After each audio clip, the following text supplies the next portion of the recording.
Bien, jóvenes, vamos a empezar, ¿ok? El tema que vamos a ver hoy es una infección que si bien también está enfocado en lo que es el neonato, pero también en los niños pediátricos y principalmente en los lactantes o inclusive en los preescolares, ¿ok? Dependiendo en qué etapa de la infección va a ser encontrado este niño, ¿listo? Entonces vamos a empezar con este tema.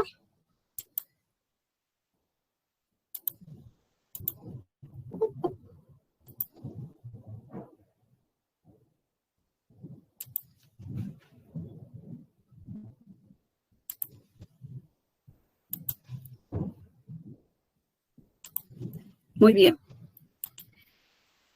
El objetivo de este tema, chicos, es que aprendan, en primer lugar, a reconocer este tipo de lesiones que van a ver acá, ¿ya? O sea, son lesiones características de esta patología.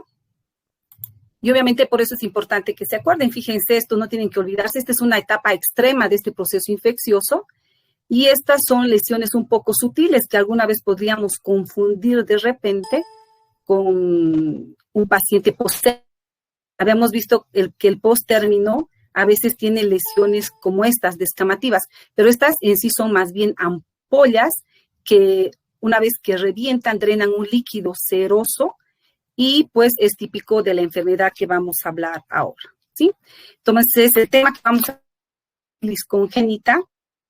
Y pues el objetivo es que ustedes aprendan a reconocer las lesiones, identifiquen a un paciente con sífilis congénita y también sepan encaminarlo en su tratamiento, ¿ok? Bien, antes de hablar en sí de la sífilis congénita, vamos a recordar un poco bacteriología, ¿no? O sea, ¿qué agente etiológico lo produce? Entonces recordarán que la sífilis congénita, como su nombre dice, es llamada de muchos años y sigue siendo llamada todavía LUES, ¿no? Y es considerado una enfermedad infectocontagiosa de carácter venéreo, así se le denominaba antes. Hoy en día las conocemos como infecciones de transmisión sexual, y el germen que la produce o la bacteria que lo produce es Treponema pallidum, ¿ok? Vamos a recordar un poco las características que tiene el Treponema pallidum. Es poco resistente a variaciones ambientales. Entonces, fíjense, esto nos habla de que él es lábil, ¿no? De que él puede ser destruido según las variaciones que hayan en el ambiente. Muere rápidamente fuera del organismo, o sea, si está fuera del ser humano, él va a fallecer fácilmente, ¿no? Va a morir rápidamente. Puede infectar también material de autopsia, se ha visto inclusive por 26 horas, o sea, puede perpetuarse la infección en un humano incluso por 26 horas. Tiene una forma espiral, ¿sí? Se deben acordar muy bien eso de bacteriología, y es móvil, ¿no? Mide entre 0,2 micras por 5 a 15 micras de largo. 100% de los casos de infección es directo, ¿ok? Y está afectado por la mayoría de los antisépticos. Entonces, fíjense, es fácilmente de ser eliminado. La prevención y lo que es el manejo adecuado del tratamiento va a hacer que lo podamos eliminar fácilmente y de esta manera evitar o contrarrestar la infección. ¿Okay? Entonces, seguimos hablando de sífilis congénita o de sífilis en sí primero. El Treponema se dice que es capaz de inducir también formación de anticuerpos. Como cualquier otro agente infeccioso, puede producir anticuerpos, pero tiene una característica que produce dos tipos de anticuerpos. Unos que son específicos contra el Treponema pallidum, que se llaman treponémicos, y otros que no son específicos, que son llamados reactivos. Por otro lado, la enfermedad va a producir refractariedad a la sobreinfección, que si ya se enfermó, probablemente ya no se va a poder adquirir nuevamente la reinfección. Si es tratado, pues ya no lo va a poder adquirir nuevamente. No va a dejar... Claro, no te puedes volver a infectar, pero definitivamente no va a producir una inmunidad definitiva. Él puede haber sido tratado, pero si no ha hecho un buen tratamiento, puede continuar la enfermedad. Vamos a ver un poco de la epidemiología del treponema. Sigue siendo, esta enfermedad lleva siglos, ¿no? Y sigue siendo un problema de salud mundial.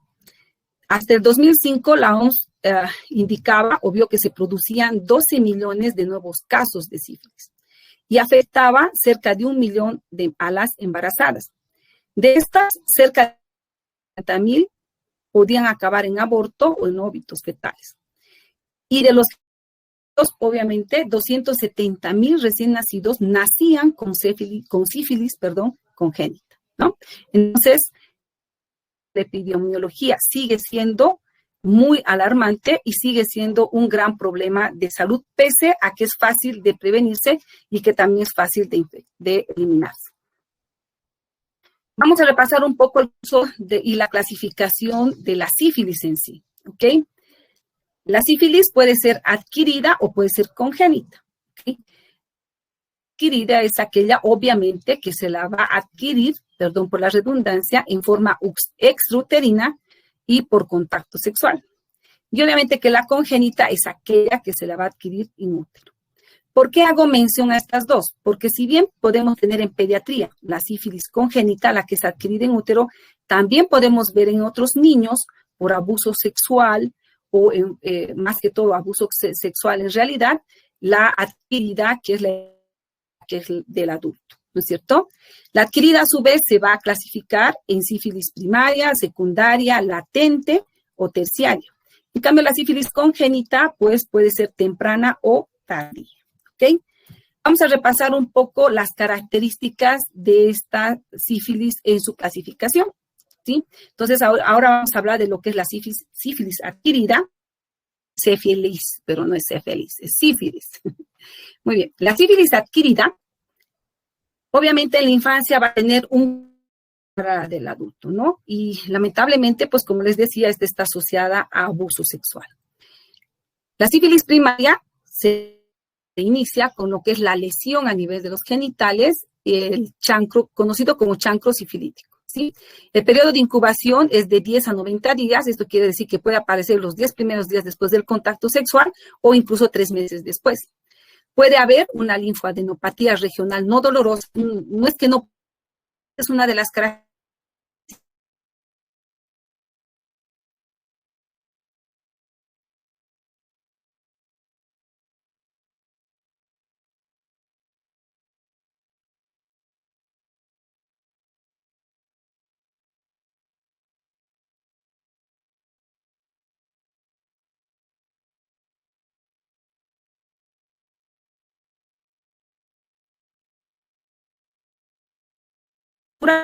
Todo lo que no fue tratado en esta etapa de sífilis primaria, pues obviamente se va a ir a la sífilis secundaria. Y esta va a aparecer 2 a 12 semanas después de haber aparecido el chancro sifilítico. Estos efectos, aquí ya va a ser el parásito que va a estar circulando corriente sanguíneo, va a haber una parasitemia que va a durar entre 4 a 6 semanas. Pueden haber lesiones mucocutáneas y además linfoadenopatías.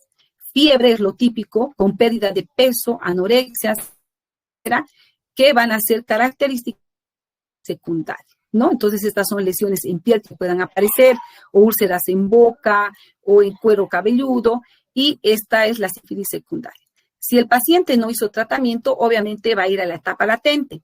Igual que acá, igual acá van a desaparecer en la sífilis secundaria los síntomas, los signos, y va a pasar a la etapa latente peor, ¿no? Porque la etapa latente precisamente es un síntoma. El diagnóstico suele ser por sospecha a través de la serología y puede quedarse latente, ¿no? O sea, en otras palabras, esta etapa es la que va a contagiar por enfermo y obviamente la persona que va a estar con él tampoco se va a dar cuenta que está enfermo. La etapa en la que la persona contagia a diestro y siniestro, ¿no?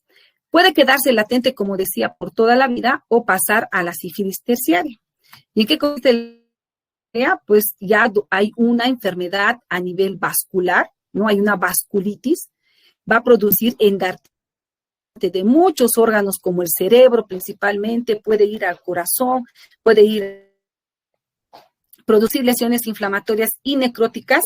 Y lo característico de la sífilis terciaria es la neurosífilis, es la complicación más temida porque muchas de las veces es mortal y si no es mortal deja secuelas muy graves en el paciente con neurosífilis, ¿ok?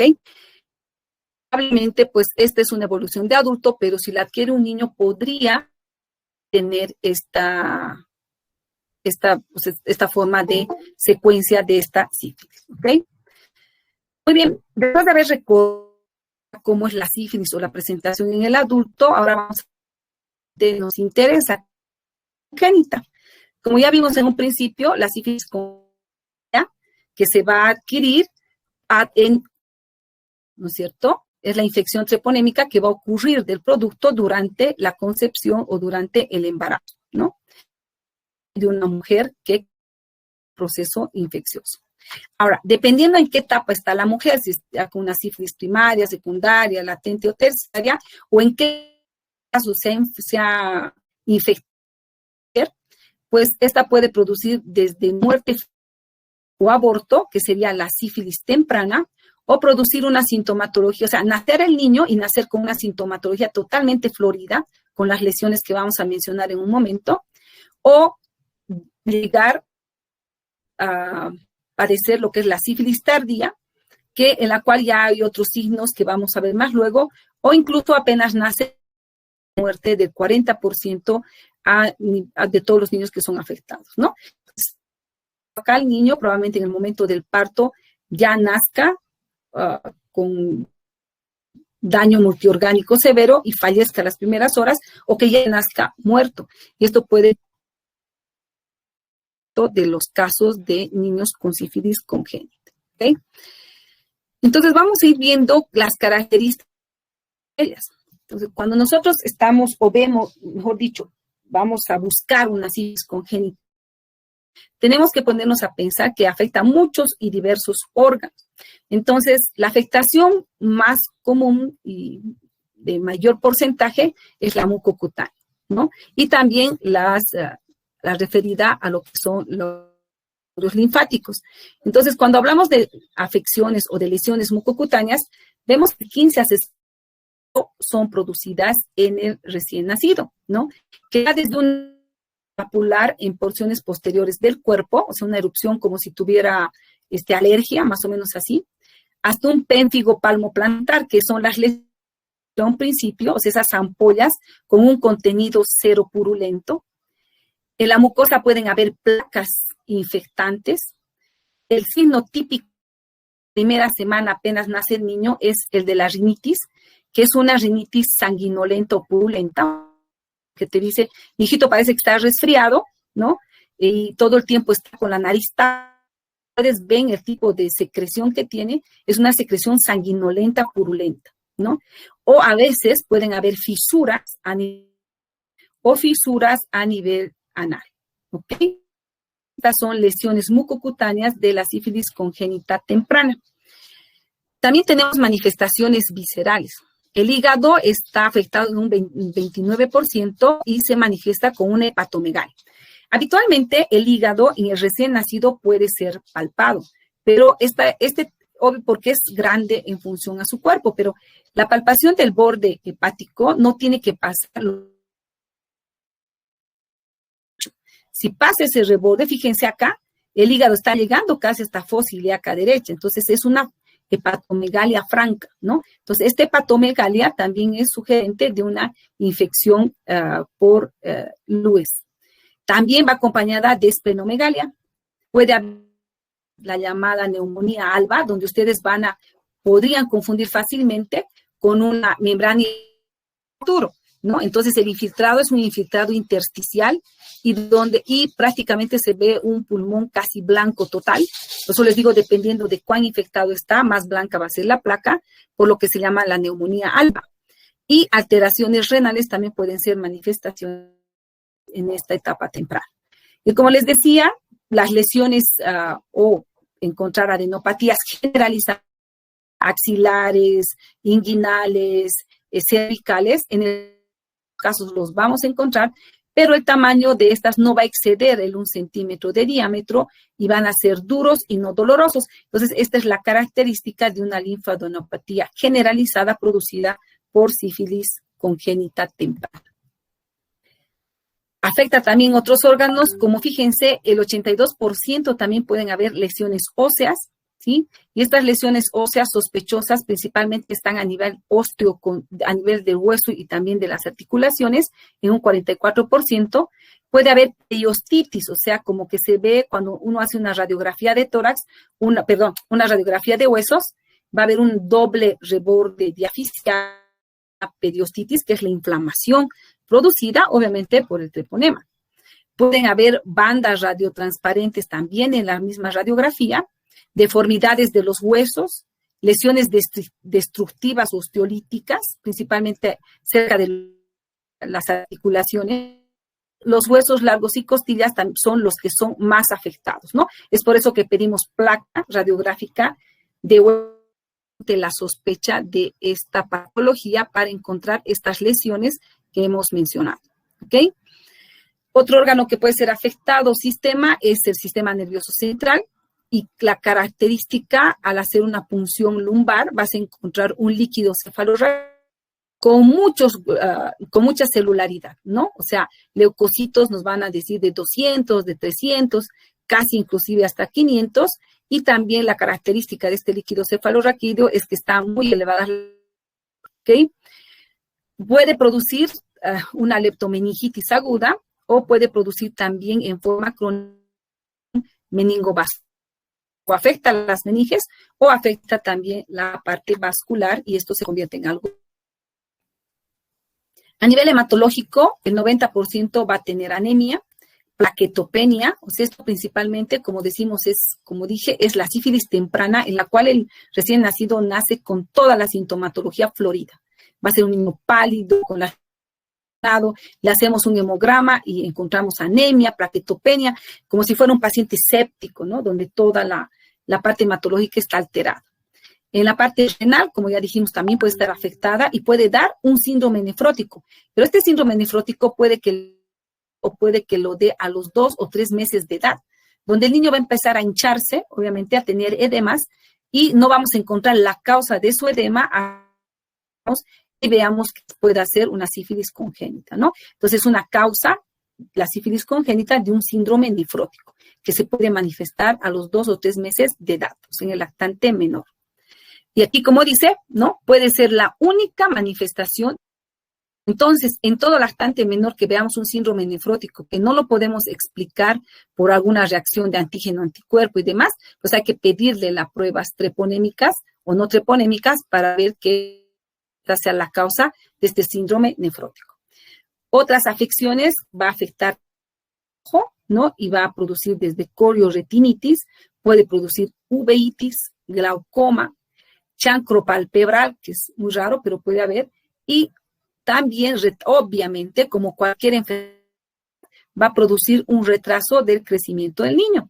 Y también esta a veces suele ser manifestación. Es un niño que nació, no le vemos muchas lesiones como las que estamos describiendo aquí, ni en piel ni en nada, y resulta que es un niño que nunca aumenta de peso, ¿no? Que no puede aumentar de peso y no podemos encontrar la causa, porque come bien, pero no tiene diarrea, entonces como que no vemos por qué no crece este niño, ¿no? Entonces, en esos niños en los cuales no encontramos la causa del retardo de crecimiento, pues hay que investigar tanto tuberculosis como sífilis congénita, ¿ok? Muy bien. Una vez de las manifestaciones de la sífilis temprana, ahora vamos a ver la tardía, ¿no? Y en la tardía también tenemos manifestaciones cutáneas y en diversos órganos que lo vamos a describir ahora. Entonces, las manifestaciones que son ya de una sífilis congénita tardía suelen llamarse estigmas o secuelas, y estas pueden estar a nivel de hueso o articulaciones, a nivel de ojos, a nivel de oídos, a nivel de nariz, la cara, la piel o el mismo sistema nervioso central. Entonces, las manifestaciones son multiorgánicas, ¿no? A nivel de lo que es los dientes, podemos encontrar los dientes, los molares de Mohn o Fournier, podemos encontrar todavía secuelas de la rinitis sifilítica, o encontramos lesiones a nivel de los huesos maxilares cortos o la frente bien pronunciada, que se llama frente olímpica, en silla de montar, ¿no?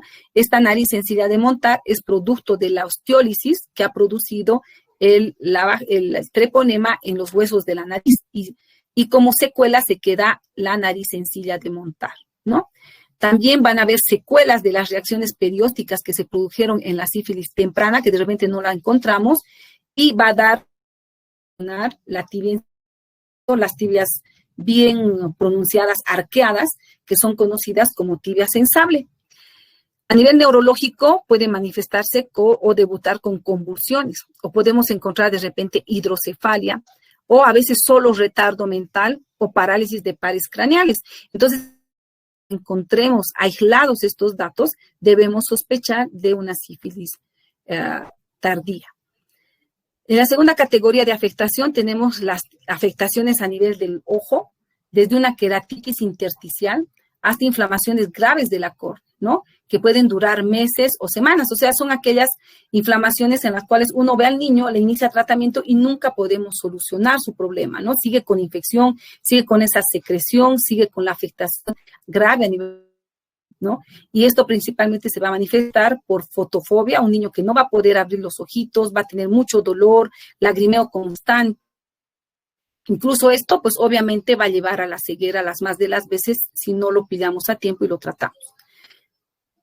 Puede tratarse antes de los 3 meses de edad, entonces obviamente si lo encontramos a tiempo y lo tratamos a tiempo, vamos a evitar que el niño quede ciego. Otras afectaciones también tardías son, y bien típicas, son las neurosensitivas, ¿no? La sordera neurosensitiva, en el 3% de los pacientes puede ser hallado. De inicio puede ser unilateral y luego se va a volver bilateral. Y lamentablemente, pues, esto puede aparecer recién en la primera década de la vida, ¿no? O sea, no haberse manifestado antes ni de lactante, ni de preescolar, y ya en la primera década de la vida recién manifestarse como una sordera, y obviamente también tenemos que sospechar de sífilis, ¿no? A nivel de articulaciones, pues va a producir artritis de tipo indolorosa, o sea, indoloras, que van a afectar principalmente las rodillas, y esto solo lo vamos a poder. Rara vez afecta a otras articulaciones, entonces afectaciones a nivel de rodilla son otro dato importante que nos puede hacer sospechar de sífilis. La radiografía, sin alteraciones óseas, obviamente, porque es la articulación la que está afectada, y el líquido sinovial, cuando hacemos la punción, puede tener una elevada cantidad de células con predominio de mononucleares. Y obviamente uno le pide las reacciones serológicas y estas van a ser positivas, ¿cierto? La tríada de la sífilis congénita tardía es la sordera, ¿no? Las alteraciones corneales con queratitis intersticiales y las malformaciones de los dientes. Entonces, si ustedes encuentran estas 3 cosas en un niño, obviamente se trata de un paciente con sífilis congénita tardía. ¿Ok?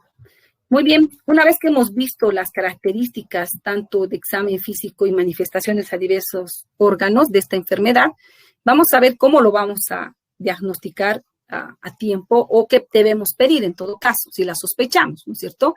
Entonces, en caso de sospecha, sí o sí el laboratorio nos tiene que ayudar y necesitamos hacer laboratorio. Entonces, en ese sentido, tenemos métodos directos para hacer el diagnóstico de la sífilis y tenemos también el diagnóstico serológico. Métodos directos, obviamente, es un diagnóstico de certeza porque lo que se fonema mismo, ¿no? Tratamos de encontrar a la bacteria y obviamente se lo realiza en una técnica de campo oscuro para visualizar al germen. ¿En qué etapas de la sífilis yo puedo pedir este método? Porque eso es lo importante, ¿no? Que ustedes sepan cuándo pido serología o cuándo pido un método directo. Entonces, ¿cuándo van a pedir un método directo? Cuando ustedes estén frente a una sífilis primaria o secundaria cuando todo el condiloma, ¿sí? Y congénita temprana. Entonces, si es un niño, y esto también le sirve para adultos, solo en sífilis primaria pueden encontrar o pedir el método directo y en la secundaria cuando está el condiloma todavía latente. Y en la congénita temprana también nos va a ser útil en la parte pediátrica. ¿Qué vamos a tomar como muestra para poder identificar al treponema?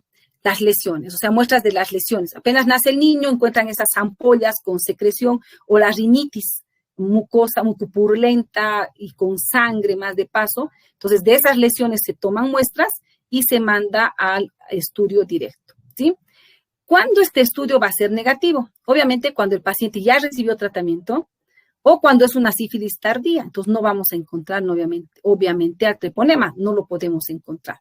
O se ha transcurrido mucho tiempo desde que apareció la lesión y nosotros recién le estamos tomando la muestra, ¿ok? Entonces, solamente podemos pedir métodos directos, recalco, en una sífilis primaria o temprana, ¿no? Y en la secundaria cuando tenemos todavía el condiloma.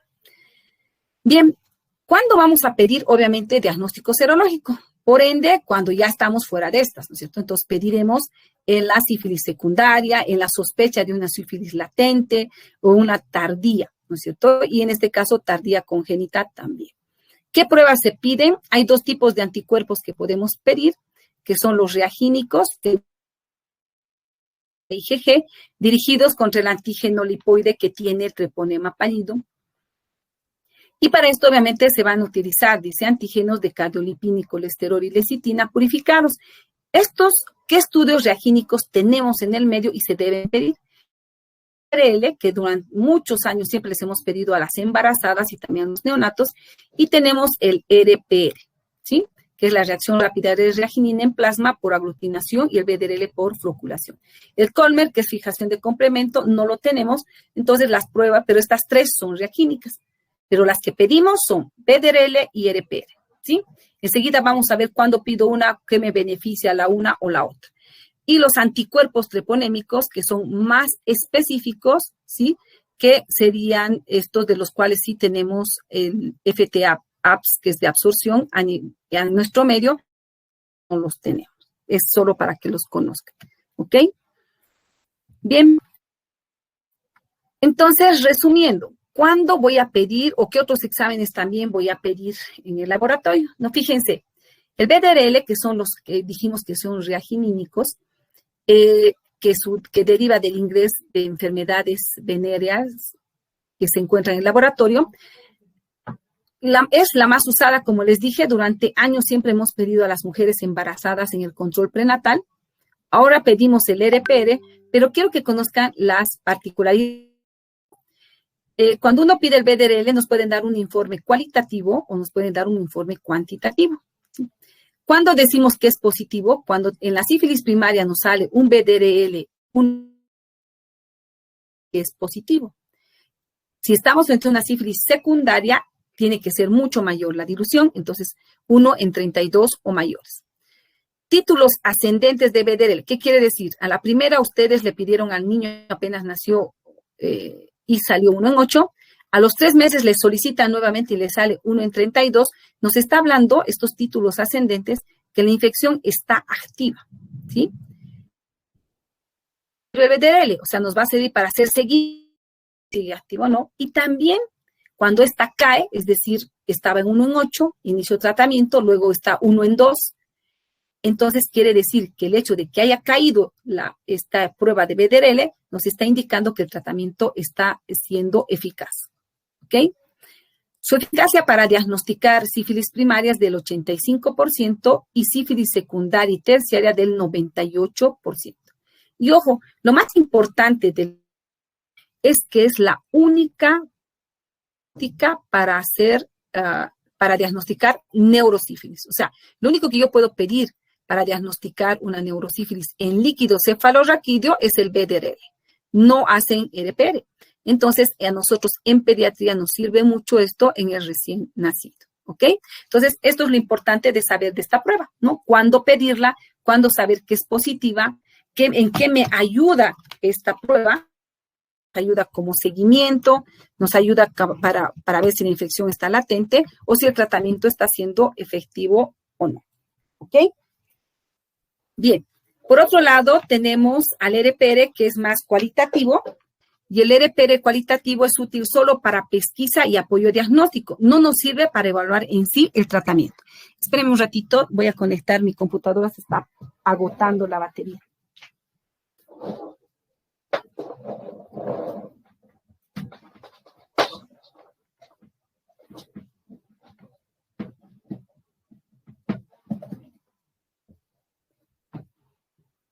Ok, entonces, esto es lo más importante, como les digo y les repito, de lo que son las pruebas de BDRL y el RPR. Si bien hoy pedimos más RPR, Pero fíjense, no tiene tanta utilidad, nos sirve para pesquisa y apoyo diagnóstico, como les dije, pero para diagnosticar neurosífilis y ver si el tratamiento está siendo efectivo o no.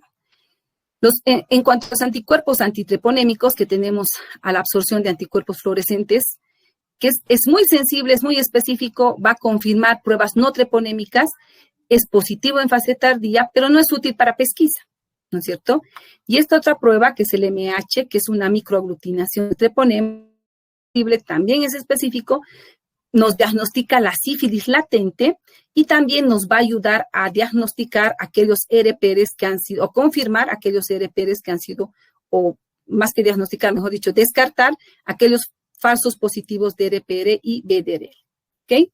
Entonces, concéntrense en lo que es BDRL y RPR para hacer el diagnóstico. Bien, esos son los laboratorios que pedimos, pero al final el diagnóstico, ¿cómo se hace? Obviamente el diagnóstico va a ser por sospecha en todo neonato cuya madre sufrió sífilis, y obviamente para esto nos ayuda el control prenatal. A las mamás les dan su carnet de control prenatal y ahí están las pruebas registradas, si le han hecho BDRL, RPR, en qué dilución está. Y obviamente esto es importante, ¿no? A detectar a aquellos niños o neonatos cuyas madres sufrieron sífilis durante la gestación y no han recibido tratamiento, pues, o han hecho un tratamiento inadecuado, vamos a poder hacer el diagnóstico a través de las pruebas que hemos mencionado. También en el recién nacido con sífilis reciente, el diagnóstico se va a hacer, obviamente, como ya hemos dicho, por visualización directa, ¿no es cierto? O por BDRL cuantitativo, ¿no? Que nos va a decir en qué dilución está presente o es positivo el cuadro, ¿sí? Bien, ¿cómo vamos a evaluar entonces una vez que tuvimos el antecedente que la mamá sufrió o es positiva para sífilis? Apenas nazca el niño, obviamente tenemos que hacer un buen examen físico y un examen físico orientado a descartar todos esos signos anteriormente, ¿no es cierto? O al principio. Una vez que hemos examinado al niño, si encontramos obviamente los datos clínicos o de examen físico que ya les mencioné, como la rinitis o las fisuras o la erupción palmar y demás, pues obviamente tendremos que pedir un examen serológico. De preferencia el cuantitativo BDRL, o si es la sífilis temprana, pediremos la observación directa en campo oscuro del treponema, ¿no? Tomamos muestra de las lesiones y las hacemos analizar por campo oscuro. Debemos pedirle una biometría hemática completa, porque acuérdense que hay anemia, hay plaquetopenia. Sí tenemos que hacerle una punción lumbar y hay que hacerle BDRL de líquido cefalorraquídeo, porque si se nos va una neurosífilis, estamos poniendo tanto tal vez no la vida, pero sí las secuelas que pueda producir la neurosífilis en el niño, ¿no es cierto? Entonces sí se debe hacer una punción lumbar y un líquido cefalorraquídeo y pedir BDRL para diagnosticar neurosífilis en el neonato con sospecha de sífilis congénita. Pedimos además radiografía de huesos largos o también podemos pedir de tórax para ver si hay la neumonitis, función hepática, un examen de orina porque de repente ya hay afección renal, oftalmológica porque hemos dicho que afecta mucho el ojo y TAC para ver si hay también lesiones a nivel cerebral. ¿Ok?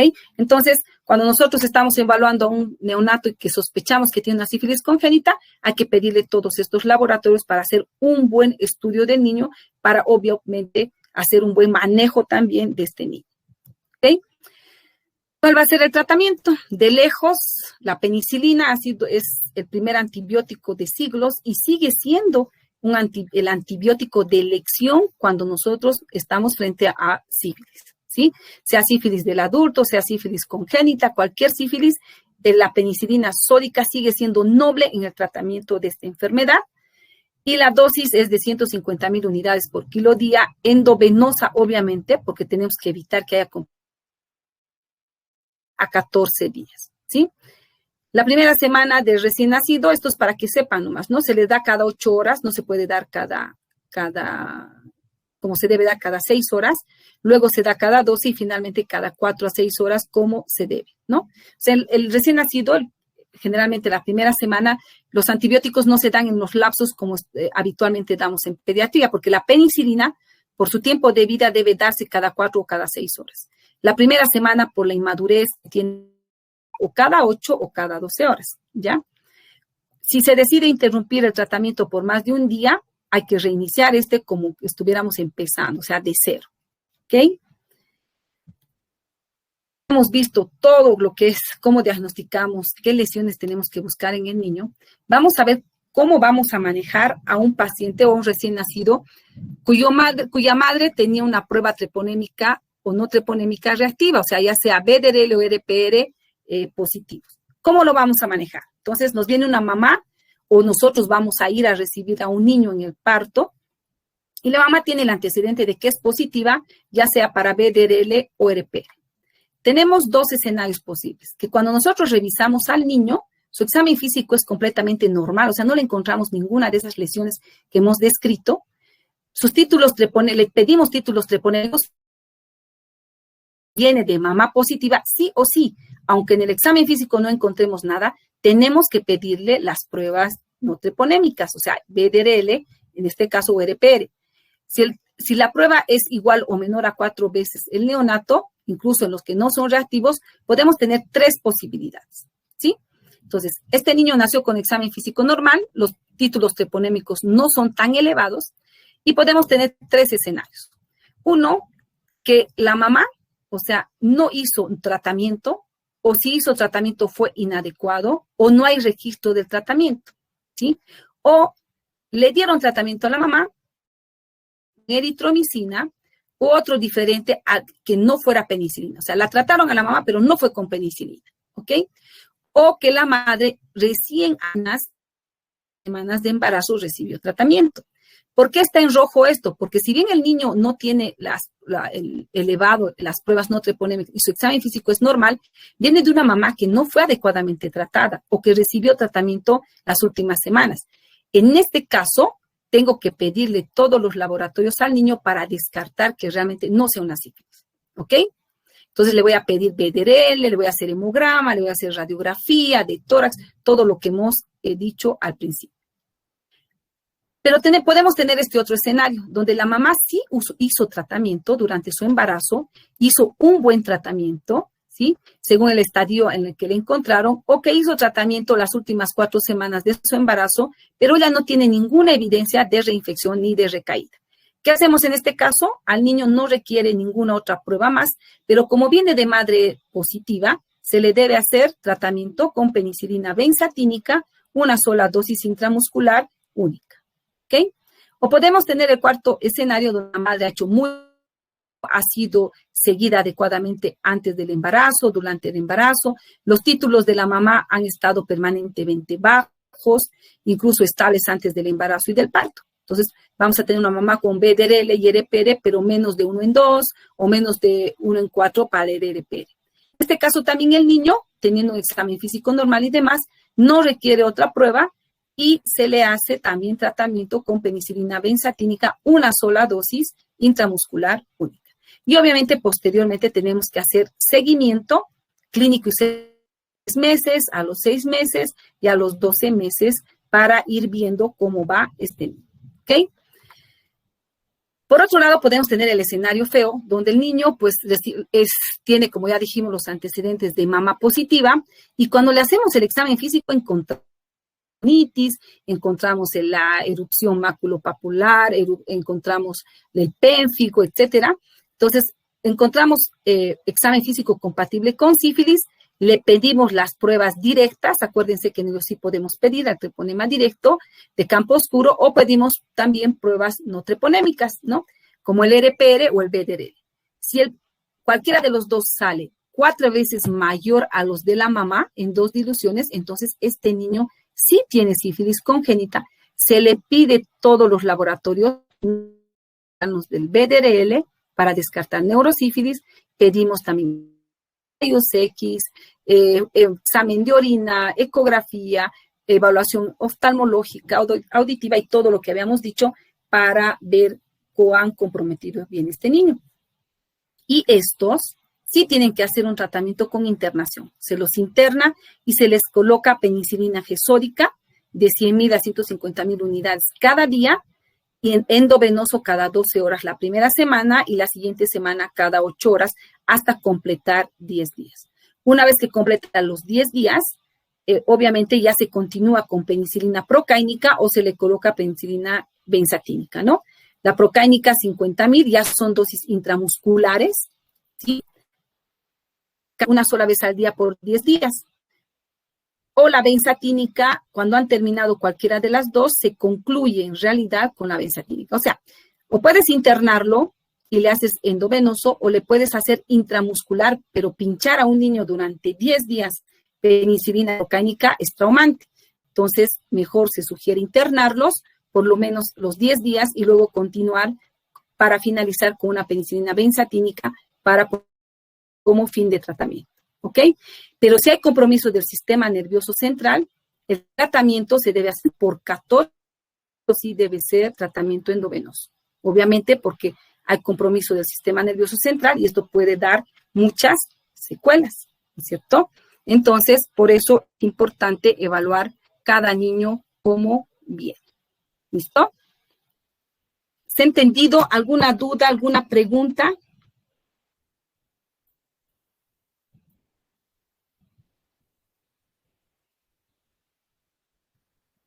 Doctora, tengo una Chicos, duda. muy calladitos son ustedes.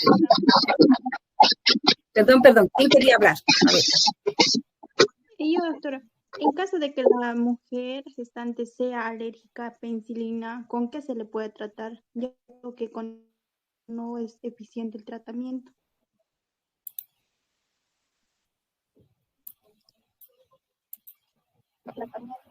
Ya, muy buena tu pregunta, ¿no? Hemos visto que, o sea, obviamente si la mamá es alérgica a la penicilina, no nos queda de otra que usar los macrólidos.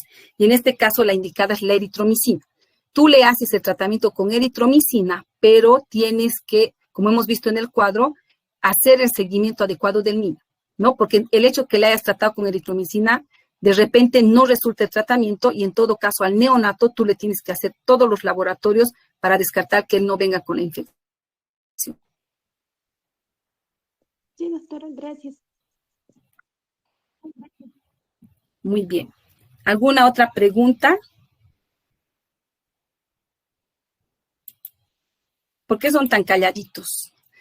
Ahora les toca preguntar, porque después me va a tocar examen, ¿no ve?